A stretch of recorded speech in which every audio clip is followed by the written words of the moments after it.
got the fiscal fat. Hello everyone, welcome to Cut the Fiscal Fat. I'm Megan, and today is about paying off debt as fast and effectively as possible. The best first step you can take towards financial independence is to eliminate your debt. Consumer debt has increased nearly $2.3 trillion since 2009, and last year reached record numbers passing the $14 trillion mark. It is important to mention the methods we will discuss require disposable income. That income will be used to pay additional principal on your debt. Before you consider spending disposable income, you should have an established emergency savings account.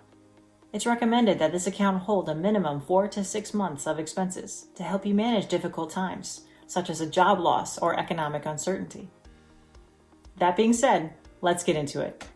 The two most commonly used methods to paying off debt are pretty easy to understand. They are referred to as the Snowball method and the Avalanche method. The Snowball method is simply paying off your debts smallest to largest. The pros are that this method can provide quick and even immediate results in terms of progress, which sometimes allows for greater chances of success, as human nature tends to have a desire for immediate results.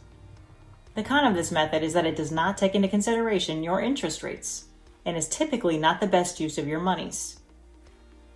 The Avalanche method is paying off your debt with the highest interest rate first, followed by the next highest, and so on. The pro is that it will save you the most money. The con is that it has a high rate of failure. Okay, let's see an example. Let's say we have $1,000 a month of disposable income and we have 3 debts. A $12,000 auto loan at 3% with monthly payments of $215, a $10,000 personal loan at 8% with monthly payments of $300, and a $20,000 credit card at 20% with monthly payments of $335, totaling $42,000 in debt. First up is the Snowball method.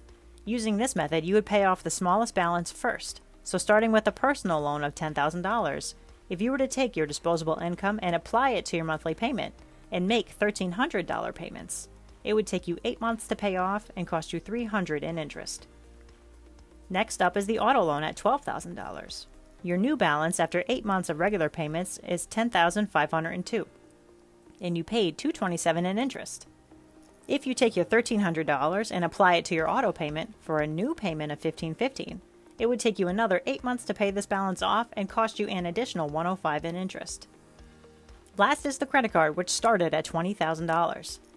After 16 months of regular payments, your new balance is $19,957. You will have paid $5,328 in interest so far. Now we apply the $1,515 to your credit card payment, bringing your new monthly payment to $1,850. It would then take you an additional 12 months to pay in full and cost you another $2,226 in interest. So this method took 28 months to complete, and you paid $8,186 in total interest on all 3 loans. Next up is the Avalanche method. Using this method, you would start by paying off the highest interest rate first. So starting with the credit card at 20%, if you were to take your disposable income and apply it to your monthly payment for a new payment of $1,335, it would take you 18 months to pay off and cost you $3,201 in interest. Next is the personal loan at 8%. Your new balance after 18 months of regular payments is $5,469, and you paid $949 in interest. If you take your $1,335 and apply it to your personal loan, it would bring your payment to $1,635 a month. It would take you 4 months to pay this balance off and cost you an additional $80 in interest. Last is the auto loan at 3%. After 22 months of regular payments, your new balance is $7,807, and you will have paid $551 in interest.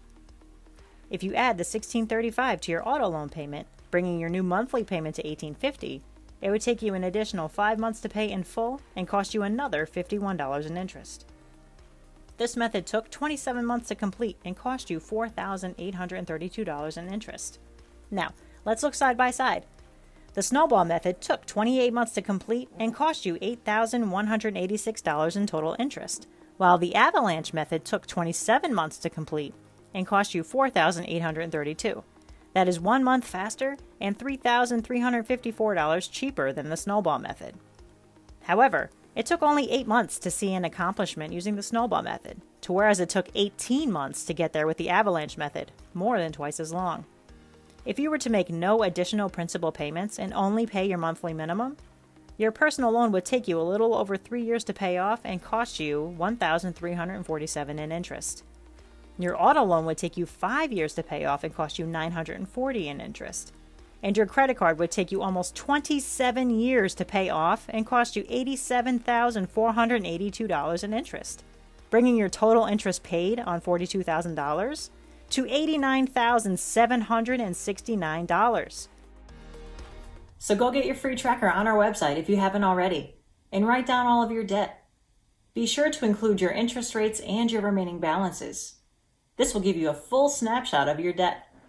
If you have any collections, these need to be paid first, period. Collection payoffs will give you a quick boost in your credit score, sometimes as soon as 30 to 60 days. School loans and mortgages are typically saved for last because these balances are the highest. Plus, you also receive a tax write-off for the interest you've paid on those loans in the calendar year. In some cases of debt, if high interest rates are the main hurdle, you should consider consolidation. This is not always an easy thing to do, especially if you do not have good to excellent credit. I will be covering debt consolidation in my next video. I know there are stories of people paying off high-dollar debt or mortgages in a few months or years. Some will say it takes extraordinary circumstances to accomplish. It doesn't. It takes extraordinary self-auditing, goal-setting, effort, and sacrifice. You absolutely can do this. There are 2 questions you need to ask yourself. Why do you want to be debt-free? And how bad do you want it? It's going to take hard work. Like Eric loves to say, if it were easy, everyone would be doing it. But your hard work will pay off. And just think of what you could do with that money if you were debt-free. We want to help you get started. Join in on the conversation at cutthefiscalfat.com, which is linked down below. If you're comfortable, share with us your total debt mountain you are trying to climb, or tell us which method works best for you. If you have a better method you use, we want to know. Ask us questions if you have any. We encourage, support, and inspire. Let us help hold each other accountable. Subscribe and hit the alert bell if you haven't already. And join me on Monday to go over debt consolidation, what to know and what to look out for. Thank you for watching. I'll see you next week. Be safe, be smart, and go audit yourself. 1, 2, 3, 4, 5, 6, 7, 8, 9, 10, 11, 12, 13, 14, 15, 17, 18, 19, 20.